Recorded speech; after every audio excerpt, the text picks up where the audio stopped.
অনেক মানুষ দেখবেন প্রশ্ন করে মালাকুল মউত একসাথে এতগুলা মানুষের জান কিভাবে কবজ করে, প্রশ্ন করে না? এখানে 10 জন, ওইখানে 10 জন, আমেরিকা 50 জন, বাংলাদেশে 100 জন, এট এ টাইম মানুষ মারা যায়। এতগুলো মানুষ কিভাবে মালাকুল মউত একা মানুষের জান কবজ করে? মালাকুল মউত আল্লাহর নবীকে বলতেছেন, ওগো নবীজি, একটা মানুষের হায়াতের জিন্দেগি যখন শেষ হয়ে যায়, আল্লাহ তাআলার আরশে আজিমে একটা গাছ আছে, ওই গাছের সাথে এক পাতা আছে, প্রত্যেকটা পাতায় পাতায় এক একটা মানুষের হায়াতের জিন্দেগি লেখা থাকে। যখন তার হায়াতের জিন্দেগি শেষ হয়ে যায়, 40 দিন বাকি থাকে, তার হায়াতের জিন্দেগির ওই গাছের পাতাটা হলুদ বর্ণ হয়ে যায় 40 দিন আগে। ওই বান্দাকে যে ফেরেশতার মাধ্যমে রিজিক দেওয়া হয়, ওই রিজিকওয়ালা ফেরেশতা 40 দিন আগে আয়েশা বইলা যায়, আল্লাহ তোমাকে 40 বছরের 50 বছরের জিন্দেগি দিয়া দুনিয়াতে পাঠাইছে, তোমার জন্য আল্লাহ যতটুকু রিজিক নির্ধারণ করছে, তোমার রিজিক খাওয়া শেষ, আর মাত্র 40 দিনের রিজিক বাকি আছে। কয়দিন? আবার যখন এইভাবে করে 1 দিন 2 দিন 3 দিন যেতে থাকে, প্রত্যেকদিন ফেরেশতা আয়েশা তার মাথার সামনে বৈশা বলে, শোনো শোনো, তোমার বাকি আছে আর 38 দিন, 37 দিন, 36 দিন। দেখেন আমার সাথে আপনাদের কথাগুলো মিলে কিনা? যখন একটা মানুষ ইন্তেকাল করবে, তার 40 দিন আগেই দেখবেন তার কথাবার্তা সবকিছু একটা পরিবর্তন চলে আসে, খাওয়া দাওয়ায় পরিবর্তন চলে আসে, খেতে পারে না। যেই মানুষ আধা কেজি চাউলের ভাত খায়, 1 কেজি চাউলের ভাত খায়, আধা কেজি গরুর গোশত, 1 কেজি গরুর গোশত খেয়ে ফেলে, ওই মানুষ দেখবেন 1 মুঠা ভাতও খেতে পারে না। তার সামনে খাবার দিলে আর খাবার ভালো লাগে না। যেই মানুষ 1-2 গ্লাস দুধ খেয়ে ফেলতো, সেই মানুষকে চামিচ দিয়ে দুধ খাওয়ানো হয়। যেই মানুষ 1-2 হালি কমলা খেয়ে ফেলতো, তাকে একটা কমলার খোসা মুখে নিয়ে একটু রস খাওয়ানো হয়। কারণ কি রে ভাই, কারণ কি? আল্লাহর নবী বলেন, আল্লাহ তাআলা তার জন্য যতটুকু রিজিক নির্ধারণ করেছিলেন, তার রিজিক শেষ, বাজেটে আর তার রিজিক নাই। আর মালাকুল মউত আয়েশা বলে, শোন, তোর বাকি আছে আর মাত্র 3 দিন। 40 দিনের থেকে কয়দিন? দেখবেন একটা মানুষ মৃত্যুর 3 দিন আগে তার কথাবার্তা আরো চেঞ্জ হয়ে যায়। আত্মীয় স্বজনকে দেখলেই তাকায় থাকে, এক পলকে তাকায় থাকে, দোকানের দিকে যে তাকায় থাকে, বাড়ির দিকে যায় তাকায় থাকে, সম্পদের দিকে যায় তাকায় থাকে। কারণ আস্তে আস্তে পৃথিবী তাকে ছেড়ে দিতেছে। আল্লাহ আল্লাহ, মালাকুল মউত আয়েশা বলে, তুই এখনো কি তওবা করস নাই? তোর মাত্র আর 3 দিন বাকি আছে। এই 3 দিনের বেশি আর দুনিয়াতে থাকতে পারবি না। তুই তোর গুনার জন্য আল্লাহর কাছে ক্ষমা চা। তখনই দেখবেন ওই মৃত ব্যক্তি যে ইন্তেকাল করবে, 3 দিন আগে তার সন্তানদেরকে ডাকে, কথার মধ্যে একটা পরিবর্তন, আবেগী কথাবার্তা বলে, বাবা রে, আমি যদি চলে যাই, তোর মা কি দেখা রাখিস, তোর ছোট বোনটারে দেখা রাখিস, আমি যদি মারা যাই, আমার ছোট ছেলেটারে তোরা কষ্ট দিস না। বলে কি বলে না? আস্তে আস্তে করে একটা পরিবর্তন চলে আসে, তার একেবারে খাওয়া দাওয়া বন্ধ হয়ে যায়। শরীরের নার্ভ গুলো, শরীরের পার্টস গুলো আর আগের মতো কাজ করে না। কারণ সে মৃত্যুর জন্য তৈয়ার হচ্ছে। যখন তার হায়াতের জিন্দেগির পাতাটা একেবারে হলুদ বর্ণ হয়ে যায়, আর মালাকুল মউত আয়েশা তার সামনে হাজির হয়ে যায়। যদি নেককার হয়, স্ত্রীকে বলে, আমাকে কালেমা শরীফের তালকিন দাও। যে নেককার হবে, মুমিন হবে, আল্লাহর নবী বলেন নেককার মুমিন মৃত্যুর আগে সে জানতে পারে। এই কারণে সন্তানদেরকে বলে ওই জায়গায় আমাকে কবর দিবা, ওই জায়গাটার মধ্যে আমার জন্য কবর খুঁজা রাখবা।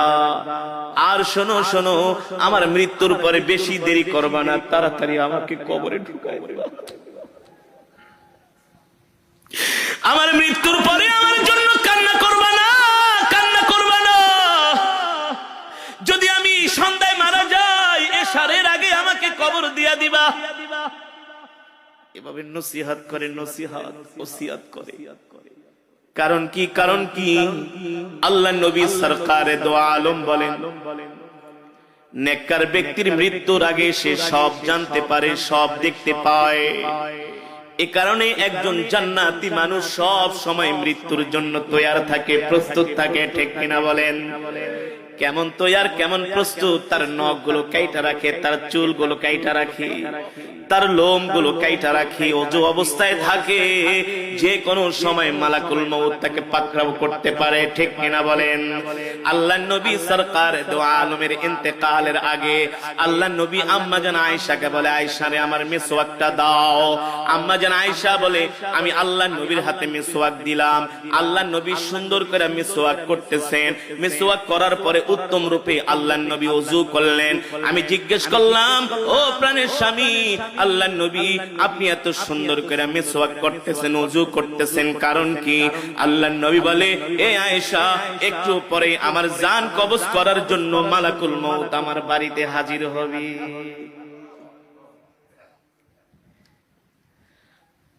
মৃত্যু এমন একটা কঠিন বিষয়, আল্লাহ তাআলা বলে এই মৃত্যু থেকে কেউ বাঁচতে পারে নাই, তোরাও বাঁচতে পারবি না রে বান্দা। এবার আল্লাহর নবী জিজ্ঞেস করে, মালাকুল মউত, আপনি এতগুলো মানুষের জান কিভাবে কবজ করেন? মালাকুল মউত বলে, গো আল্লাহর নবী, আপনার সামনে যদি একটা পেয়ালা থাকে আর ওই পেয়ালার মধ্যে যদি হাজার হাজার পিঁপড়া থাকে, আপনি চাইলে একটা পিঁপড়াও মারতে পারবেন, চাইলে 100 পিঁপড়াও একসাথে মারতে পারবেন। পারবেন না? মালাকুল মউত বলে, সবার চেহারা আমার সামনে উপস্থিত থাকে। যখন তার হায়াতের জিন্দেগীর পাতাটা যখন হলুদ বর্ণ হয়ে যায়, আমি মালাকুল মউত তাকে আস্তে আস্তে করে সতর্ক করি। দিন যায় রাত যায়, আমি তাকে সতর্ক করি। যখন তার একেবারে হায়াতের জিন্দেগীর পাতাটা আস্তে করে জমিন থেকে, আস্তে করে গাছ থেকে খসে জমিনের দিকে আসে, তখন আমি মালাকুল মউত তার জান কবজ করার জন্য তার বাড়িতে হাজির হই। হইতে পারে সেটা দুপুর বেলা, হতে পারে সেটা রাত 3টা 5 মিনিট। ঠিক কিনা বলেন? অনেক মানুষ দুপুরে মারা যায় না? দুপুর 2টা বাজে মারা যায়। আমরা মনে মনে বলি, আহ, লোকটা দুপুরের খাওয়ানো খাইতে পারলো না। আরে আল্লাহ চাইলে তো তাকে দুপুরের খাবারটা খাওয়াই মরণ দিতে পারতেন। ঠিক কিনা বলেন? আল্লাহ বলেন, না না না, ইদা জা আজালুহুম লা ইস্তাখিরুনা সাআতাও ওয়া লা ইস্তাকদিমুন। আমি আল্লাহ প্রত্যেকটা মানুষের হায়াতের জিন্দেগীর একটা সময় নির্ধারণ করছি। এ বান্দা, তোমার মৃত্যু 1 মিনিট আগেও হবে না, তোমার মৃত্যু 1 মিনিট পরেও হবে না। আমি আল্লাহ যখন নির্ধারণ করছি তখনই তোমার কেবল মৃত্যু হবে। ঠিক কিনা বলেন? এবার সাহাবীরা মৃত্যুর যন্ত্রণার কথা শুনে তারা কান্না করা শুরু করে দিলেন। আল্লাহর নবী বলে, সাহাবীরা তোমরা কান্না করো না, তোমাদের জন্য সুসংবাদ হলো, যারা মুমিন হবে, যারা জান্নাতি হবে, তাদের জান কবজ করার জন্য আল্লাহ তাআলা জান্নাত থেকে একটা সাদা রুমাল পাঠাবে। জোরে বলেন সুবহানাল্লাহ। আল্লাহ তাআলা জান্নাত থেকে একটা খুশবু দিয়া দিবে। মালাকুল মউত কি, এ মালাকুল মউত, যা এই সাদা রুমাল আর খুশবুটা নিয়ে আমার বান্দার সামনে হাজির হ। তাফসীরের মধ্যে এসেছে, মালাকুল মউত জান্নাতের মধ্যে রাইয়ান নামক একটা সুগন্ধি আছে। নাম কি? এই সুগন্ধি আর একটা সাদা রুমাল নিয়া যিনি নেককার বান্দা, আল্লাহওয়ালা বান্দা, যিনি কোনোদিন গুনাহ করে নাই, আল্লাহ তাআলার সাথে নাফরমানি করে নাই, মানুষের হক মেরে খায় নাই, মানুষকে কষ্ট দেয় নাই, আল্লাহ তাআলার হুকুম মেনেছে, আল্লাহ তাআলার বিধান মেনেছে, মালাকুল মউত সাদা একটা রুমাল নিয়া জান্নাতের খুশবুর একটা বিশাল একটা একটা খুশবু নিয়া ওই মালাকুল মউত আইসা মৃত্যু ব্যক্তির সামনে হাজির হবে আর বলবে, ইয়া আইয়াতুহান নাফসুল মুতমাইন্না ইরজিই ইলা রাব্বিকি রাদিয়াতাম মারদিয়া ফাদখুলি ফি ইবাদি ওয়াদখুলি জান্নাতি। আল্লাহ ডাক দিয়া বলে, এ প্রশান্ত আত্মা, এ নেককার আত্মা, এ জান্নাতি আত্মা, তুই বের হয়ে আয়, বের হয়ে আয়। আল্লাহর নবী বলেন, ওই সময় একজন নেককার বান্দার সামনে আল্লাহ তাআলা জান্নাতের দরজাটা খুলে দেন। সুবহানাল্লাহ বলেন। ছোট বাচ্চাদেরকে ইনজেকশন দেওয়ার সময় কান্না করে, ওদের সামনে একটা খেলনা ধরেন, কি কার্টুন দেখান, ওদেরকে হাসি দিয়া ওদেরকে মন ভালো করার চেষ্টা করেন, বলেন যে একটু পরেই তোমাকে একটা আইসক্রিম কিনা দিব, একটা চকলেট কিনা দিব, এই যে দেখো তোমার জন্য কত সুন্দর একটা খেলনা কিনছি। এই কথা বলার সাথে সাথে তার শরীরে ইনজেকশনটা ঢুকায় দিবেন, দেখবে সে তত ব্যথাও পাবে না, চিৎকারও করবে না। যারা নেককার বান্দা হবে, আল্লাহ তাআলা সাদা রুমালের মধ্যে মালাকুল মউতকে বলবে, জান্নাতের খুশবু লাগায় দাও, আর খুশবু লাগায় দিয়ে আমার বান্দার নাকের সামনে রুমালটা ধরো আর জান্নাতের দরজাটা খুলে দাও। এবার নেককার বান্দা দেখবে আল্লাহ তাআলা তার জন্য এত সুন্দর জান্নাত বানাইছি, যেই জান্নাতের মধ্যে হুর গিলমান তার জন্য অপেক্ষা করতেছে। 10 দুনিয়ার সমান একটা জান্নাত, জান্নাতের বাগ বাগিচা, কার্পেট, গাছপালা, জান্নাতের নিয়ামত, আসবাবপত্রগুলো দেখে হাসতে থাকবে। সুবহানাল্লাহ। কারণ রূহ যাইতে দেরি, জান্নাতে যাইতে দেরি নাই। তো এই মৃত্যুর সময় কেউ কি কান্না করে নাকি? কেউ কি হতাশ হয় নাকি?